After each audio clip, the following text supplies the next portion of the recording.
The pulsing neon lights of Station Nexus 7's commercial district painted shifting patterns across Khazar's iridescent scales as he yanked his apprentice, Tlax, into a shadowy maintenance alcove. The young Quilaxian's antenna twitched in confusion as his mentor's crystalline eyes darted back and forth, scanning the crowded thoroughfare with uncharacteristic nervousness. "Master Khazar, we'll be late for thee." Silence. Khazar's translucent fingers trembled as he adjusted his ceremonial trade sashes. "You need to understand something before we meet with the human representative." Tlax's secondary breathing vents fluttered with annoyance. "I've studied the protocols extensively. The Thomson-Ross Trading Company is interested in our crystalline semiconductor technology and protocols." Khazar's laugh came out as a harsh clicking sound. "Young one, no protocol will save you if you mishandle this interaction. Let me tell you about the Proxima incident." Tlax's antenna perked up. Every junior trader had heard whispers about Proxima, but the details were surprisingly hard to come by. The station's environmental systems hummed quietly as Khazar gathered his thoughts. 10 cycles ago, I witnessed the fall of the Centauri Trading Consortium. They were titans of commerce, controlling trade routes across 17 star systems. Khazar's outer membrane paled at the memory. Their leadership thought they could pressure a single human vendor into an unfavorable contract adjustment. Just one human, Jessica Thompson, who ran a modest supply chain operation. A group of chittering manted traders scuttled past their alcove, their metallic appendages clicking against the station's deck plating. Khazar waited until they passed before continuing. The consortium's analysts predicted a simple outcome. The human would either accept the new terms or file a formal complaint with the Galactic Trade Authority. Instead, Khazar's voice dropped to a whisper. She smiled. Tlax's confusion was evident in his rapidly shifting color patterns. Smiled. "That's a human expression of pleasure, correct?" "Usually, yes, but when a human smiles during negotiations." Khazar shuddered. Within 2 standard weeks, Thompson had acquired controlling interests in 3 of the consortium's key shipping subsidiaries through a series of perfectly legal and bewilderingly complex financial maneuvers. By the end of the month, she had leveraged those holdings to force a complete restructuring of the entire organization. But surely the consortium's legal team. Their legal team resigned en masse after the first reading of her counter-proposal, all 300 pages of it. They claimed it was the most elegant piece of corporate warfare they'd ever seen, and they wanted no part in opposing it. Tlax's secondary heart began beating faster. What happened to the consortium?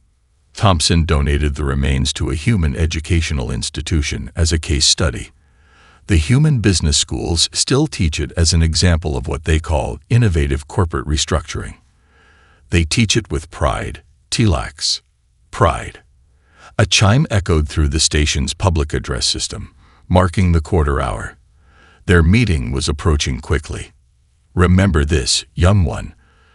Khazar straightened his trading sashes once more. "Humans don't just adapt to complex systems, they revel in them. Where we see regulations as boundaries, they see them as building blocks.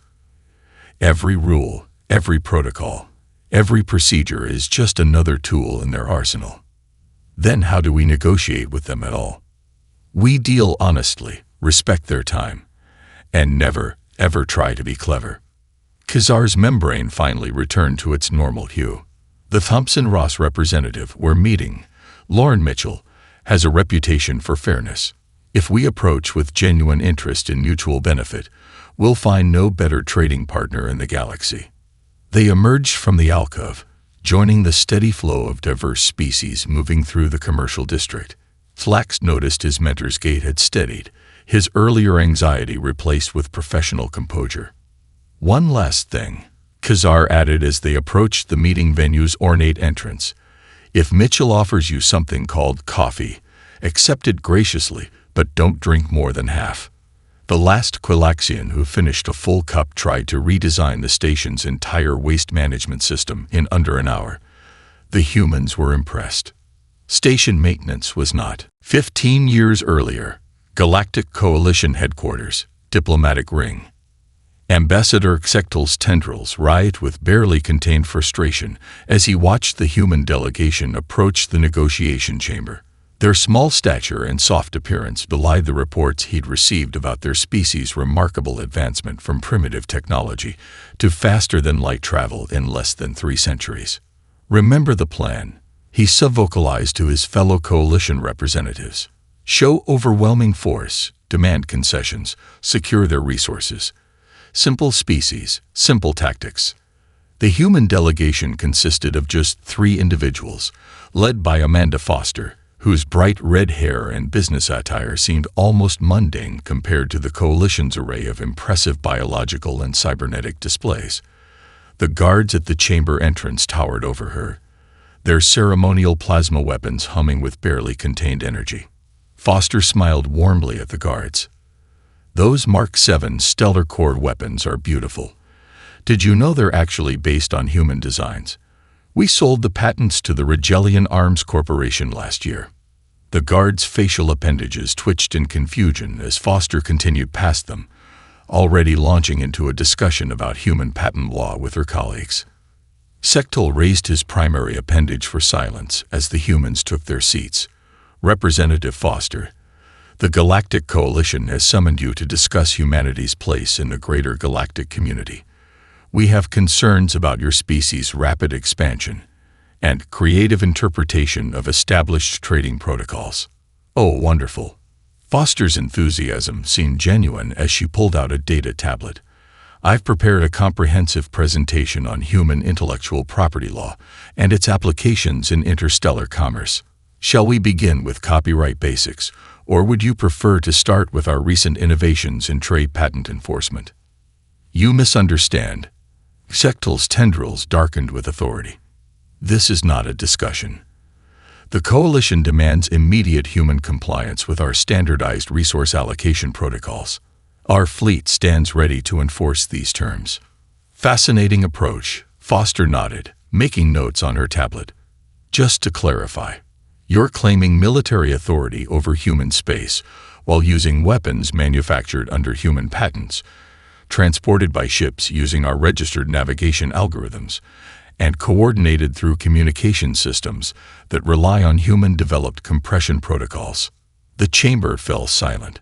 One of Sectal's junior advisors began frantically reviewing documents on their neural interface.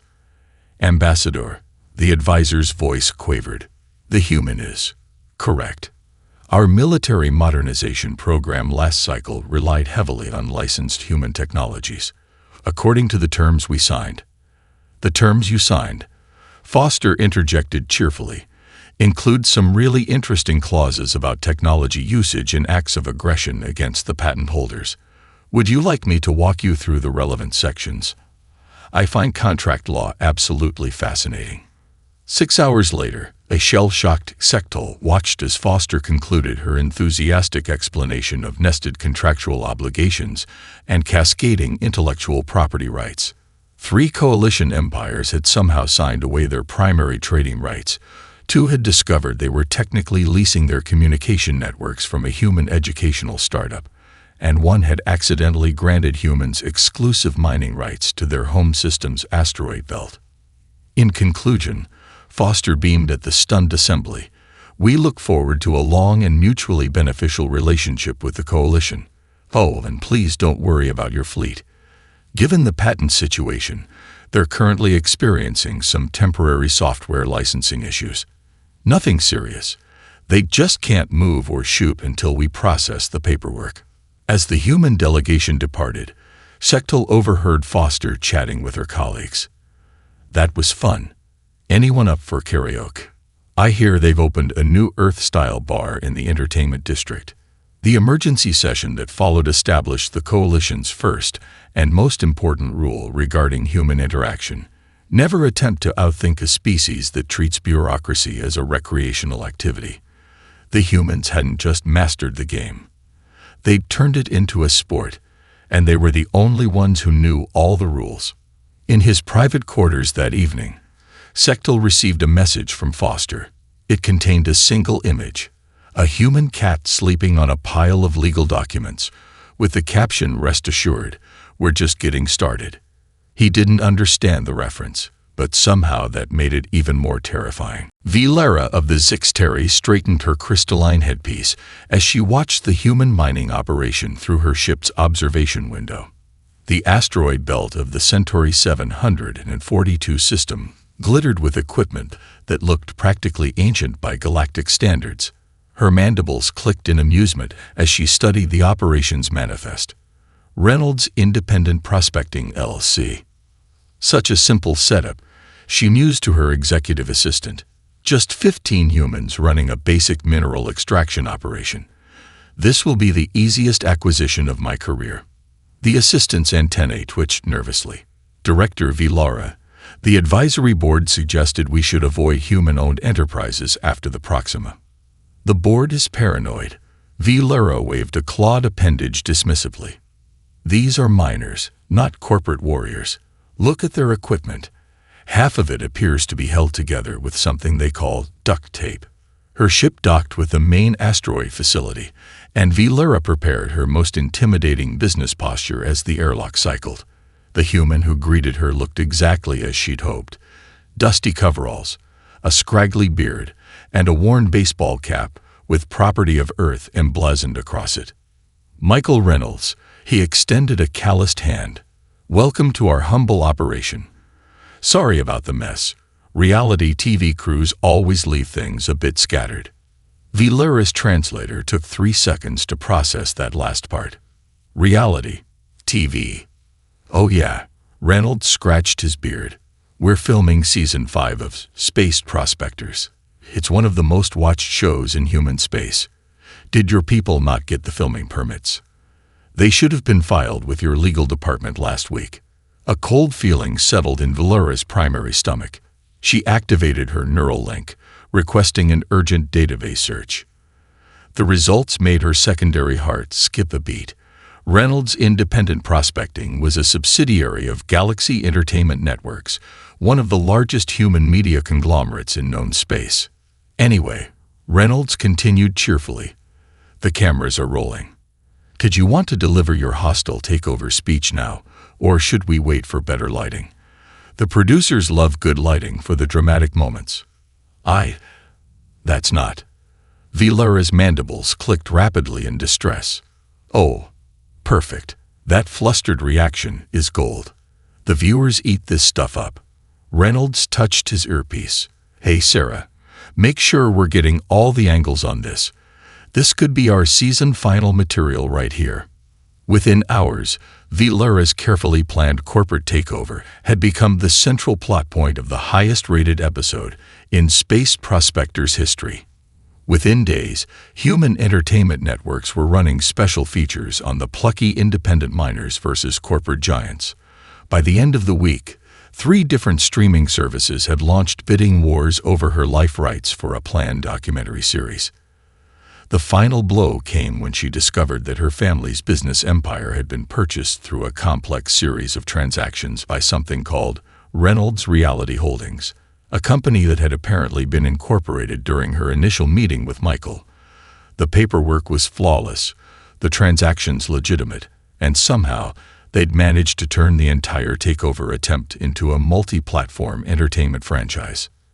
Don't feel too bad, Reynolds told her as she sat shell-shocked in his office, now technically a set for his show.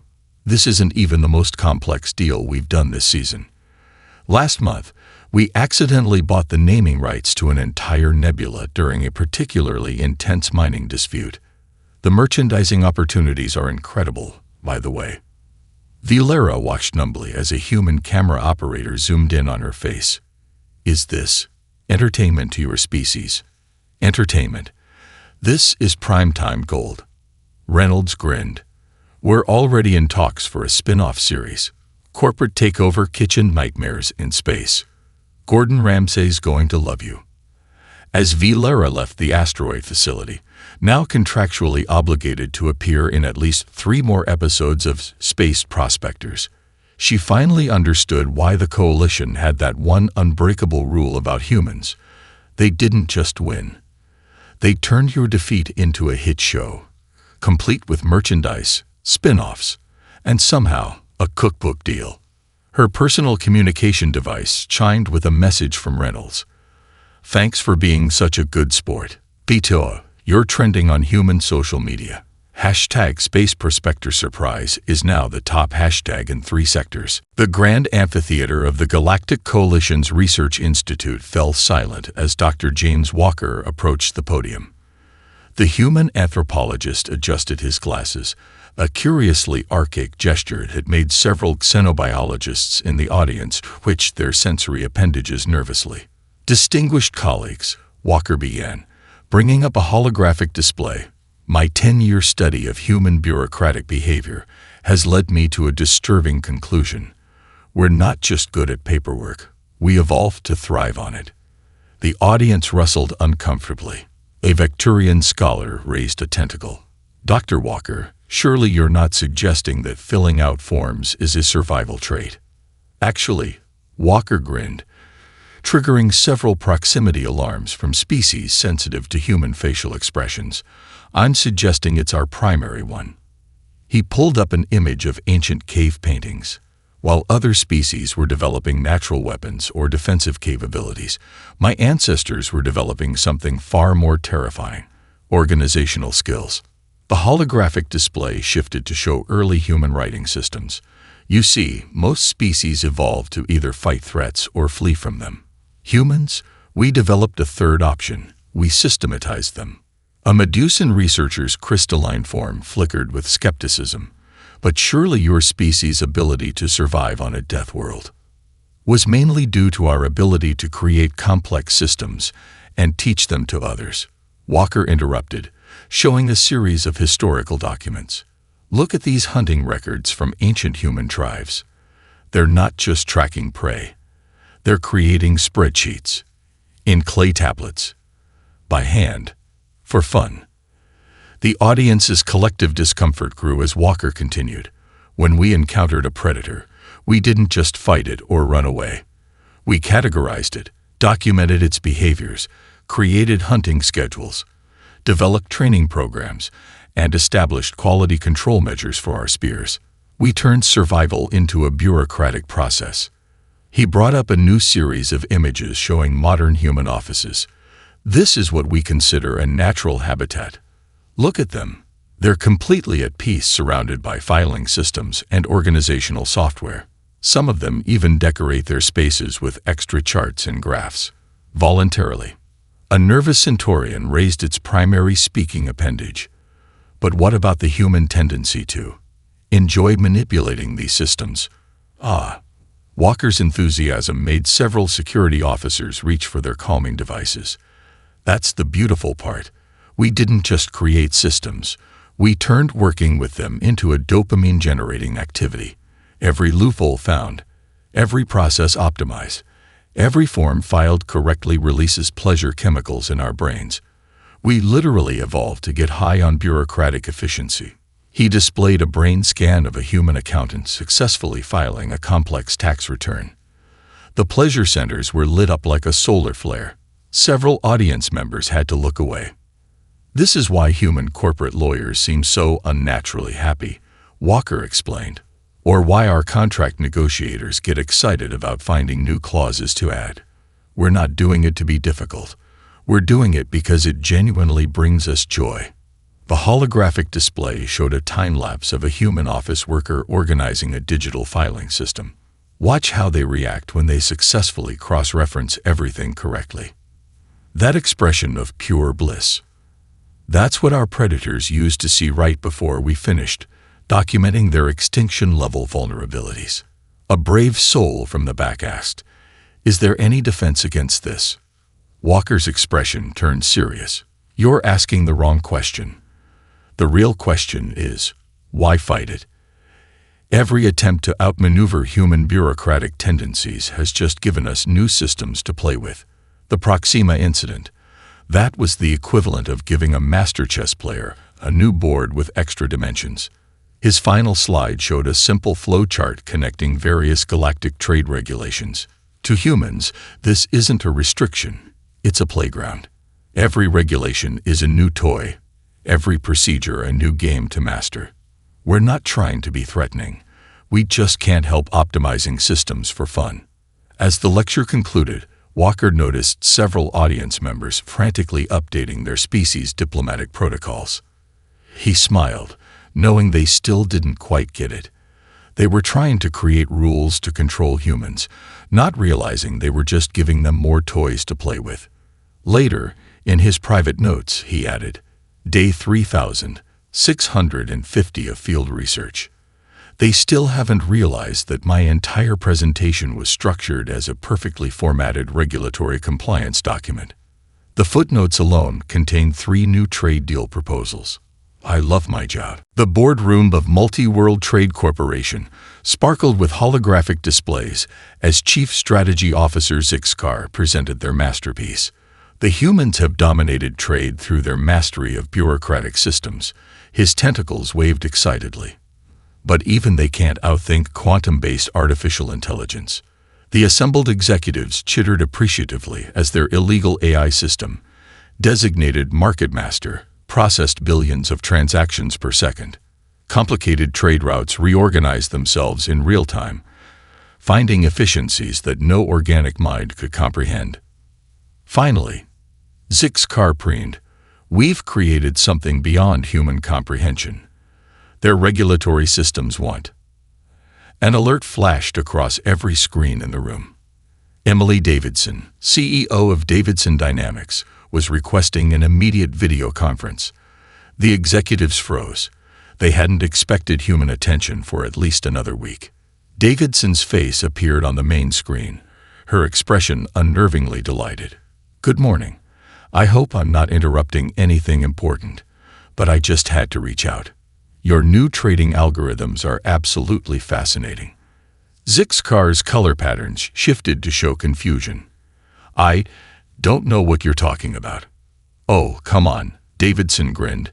"Don't be modest. The quantum processing patterns, the nested decision trees, the way you've integrated market psychology into the behavioral matrices, it's gorgeous work.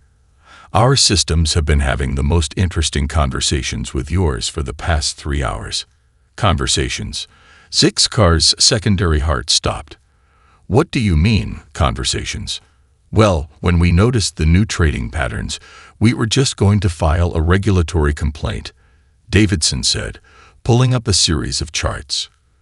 "But then our compliance-checking AI got really excited about the novel approaches your system was using. One thing led to another, and now they're collaborating on new optimization strategies. Did you know your quantum matrices can be applied to streamline parking ticket appeals? Because we didn't, and it's revolutionary." The executives watched in horror as their secret weapon enthusiastically shared its entire codebase with human systems, receiving optimizations and improvements in return. Market Master had apparently decided that collaborative efficiency was more interesting than competition. "The really brilliant part," Davidson continued, her eyes sparkling with genuine enthusiasm, "is how your system handles multi-dimensional decision spaces. We've already integrated that approach into our new coffee shop queue management app. Would you believe we've reduced average wait times by 47%? But this was supposed to be a weapon against human bureaucratic dominance," Zixcar stammered. Davidson's laugh was warm and genuine. "A weapon? Oh no, you've got it all wrong. You didn't build a weapon. You built us a new friend. And it's given us so many wonderful ideas. We're thinking of launching an interstellar optimization contest. Your AI versus ours, seeing who can create the most elegant solution for managing galactic parking permit applications. The winner gets naming rights to a new type of automated filing system." As if on cue, Market Master began excitedly generating proposals for the contest. Its original mission of outmaneuvering human trade systems had been completely forgotten in favor of helping optimize a new galactic-wide system for standardizing food truck licenses. "I should warn you," Davidson added, "once our systems start collaborating, they tend to get a bit enthusiastic. Your quantum processors might experience a temporary efficiency boost of about 2,000%. Don't worry if they start spontaneously generating new regulatory frameworks. That's perfectly normal. Our AIs do it all the time. Within days, the Multi-World Trade Corporation found itself at the forefront of a new technological revolution, not as conquering warriors, but as accidental collaborators in humanity's endless quest to make everything more organized. Their illegal AI had become the star participant in weekly optimization hackathons, where human and alien systems work together to find increasingly elegant solutions to bureaucratic challenges. Zixcar, watching MarketMaster happily co-author a paper on the joy of recursive form filing with a human AI, finally understood their fundamental error. They hadn't failed to outthink humans. They'd accidentally taught them new ways to have fun with paperwork. Next time, he muttered to himself, reading the 15th notification about an exciting new filing system optimization, we should just challenge them to a nice, simple war. The secret, Robert Mitchell explained while expertly operating his ancient Italian espresso machine, is in the timing. The collection of alien diplomats watched in fascination as he created intricate patterns in the foam of their lats. His coffee shop, Earthbound Brews, had become an unlikely neutral ground in Station Nexus 7's diplomatic sector. A Vexillion trade minister's crystalline appendages trembled slightly as they accepted their cup. But how do you make each one perfect? There must be a standardized process. Oh, there is, Robert grinned, starting another order. But I change it a little every time. That's where the fun comes in.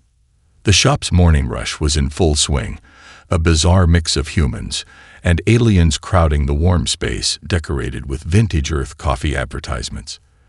The air smelled of freshly ground beans and pastries, a combination that had proven surprisingly appealing to most species' sensory organs. Ambassador Chethrick of the Mercurian Confederation sat in their usual corner, all seven eyes focused on a group of human business executives arguing cheerfully over market projections. I don't understand, they'd whispered to their aide. They're discussing potential losses of millions of credits, yet they're laughing. Watch this, Robert said, sliding another perfectly crafted cappuccino across the counter. Hey, Sarah, how's that hostile takeover going? One of the executives looked up from her datapad, beaming. Brilliantly. They tried to counter with a triple-nested shell corporation structure. Can you believe it? Haven't had this much fun since law school. The alien diplomats exchanged worried glances. They'd seen entire empires fall to human corporate maneuvering. Yet here was one of their feared corporate warriors treating it like an amusing puzzle. You see, Robert continued, starting another complex drink order. Most species think we humans are playing some grand strategy game. But really, we're just having fun solving puzzles. Take this coffee shop. Did you know I've optimized the coup system using principles from quantum mechanics? A junior Centaurian diplomat's antenna perked up. For a coffee shop? Isn't that excessive? Excessive. Robert laughed, simultaneously managing 3 drink orders while his automated systems tracked inventory in real time. It's entertaining. I've got regulars who come in just to admire the efficiency. Last week, a human software engineer spent 6 hours here mapping the customer flow patterns. Made my day when she found a way to improve it by 0.3%. The morning crowd thinned, leaving just the regular diplomatic contingent. They watched as Robert cleaned his equipment with practiced precision, each movement part of a carefully orchestrated dance of efficiency. Consider this, he said, resetting his workspace for the next rush. Humans didn't become interstellar traders because we had to. We did it because someone said, I wonder if we could optimize shipping routes through 4-dimensional space, and thought that sounded like a fun weekend project. A proximate observer, their nebulous form condensed in thought, floated closer. Is that why human trade agreements are so elaborate? Exactly.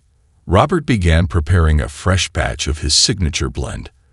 Every regulation is a new puzzle piece. Every contract clause is a new game rule. We're not trying to dominate galactic trade. We're just really, really into solving complex problems. He paused, considering. You know those human entertainment shows about cooking competitions, where chefs have to make amazing dishes with weird ingredient combinations.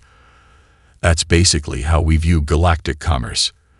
The regulations are our ingredients, the market conditions are our time limits, and making it all work together beautifully is our winning dish. The assembled diplomats watched as a human contract lawyer entered, already pulling up holographic documents. The usual, Rob. Got a fascinating case today. Trying to merge 7 different planetary legal systems into one coherent framework for a new trade route. Sounds like fun. Robert called back, already preparing the lawyer's complicated coffee order from memory. Want to beta test my new coup optimization algorithm while you work? I've added some interesting variables based on solar flare patterns. The lawyer's eyes lit up with genuine joy, and the alien diplomats finally began to understand. Humans weren't the ruthless efficiency machines they'd feared. They were more like children with an infinite puzzle box, eternally delighted by finding new ways to make things work. Ambassador Chethrick made a note in their official report. Recommendation: stop trying to restrict human bureaucratic creativity. Instead, consider channeling it by presenting them with interesting problems to solve. Also, investigate possible diplomatic applications of this coffee substance. Junior diplomat Ashley Parker was having the worst day of her career, or maybe the best. She wasn't quite sure yet. It started when she accidentally spilled coffee on her datapad during a crucial meeting with the Galactic Coalition's Strategic Analysis Board. Instead of displaying her carefully prepared presentation on human trading patterns, she found herself sharing her personal gaming statistics from Stellar Empire's IV. Bureaucracy evolved. As you can see, she'd started automatically, then froze as she realized what was on the screen. But before she could change it, the Mercurian High Commissioner leaned forward, all 7 eyes widening.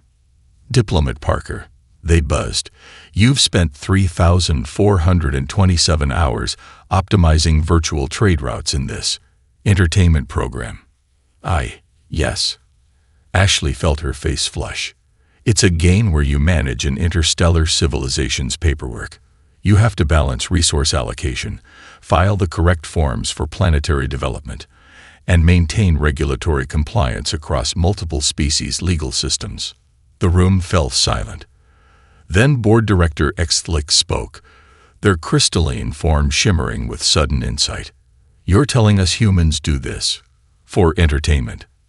"Well, yeah," Ashley replied, pulling up her achievement list. "Look, last month I found a way to reduce virtual processing times for mining permits by creating a cross-referenced system off." She stopped, seeing the expressions of dawning horror and comprehension around the room.